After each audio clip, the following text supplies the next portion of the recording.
প্রথম বিজেপি মুখ্যমন্ত্রী পেল বিহার। গত ২০ বছরের সমীকরণ বদলে দিয়ে বিহারের রাজনীতিতে এক নতুন অধ্যায়ের সূচনা হলো। জল্পনার অবসান ঘটিয়ে এখন এটা স্পষ্ট, বিহারের পরবর্তী মুখ্যমন্ত্রী হলেন বিজেপির নেতা সম্রাট চৌধুরী। বিহারের ইতিহাসে এই প্রথমবার গেরুয়া শিবিরের কোনো নেতা রাজ্যের শীর্ষ পদে বসতে চলেছেন। ৫৭ বছর বয়সী সম্রাট চৌধুরী বর্তমানে বিহার বিজেপির অন্যতম প্রধান মুখ এবং নীতীশ মন্ত্রিসভার উপমুখ্যমন্ত্রী ছিলেন।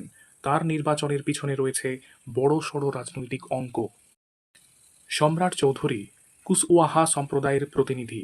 বিহারে ওবিসি ভোটের অঙ্কে যাদবদের পরে এই কুশওয়াহারা সবচেয়ে বেশি প্রভাবশালী। সূত্রের খবর, নীতীশের দল জেডিইউ এর পক্ষ থেকেই এই বিশেষ জাতগোষ্ঠীর কাউকেই মুখ্যমন্ত্রী করার প্রস্তাব দেওয়া হয়েছিল, যাতে রাজ্যের সামাজিক ভারসাম্য বজায় থাকে। আর সেই দাবিকেই মান্যতা দিল বিজেপি।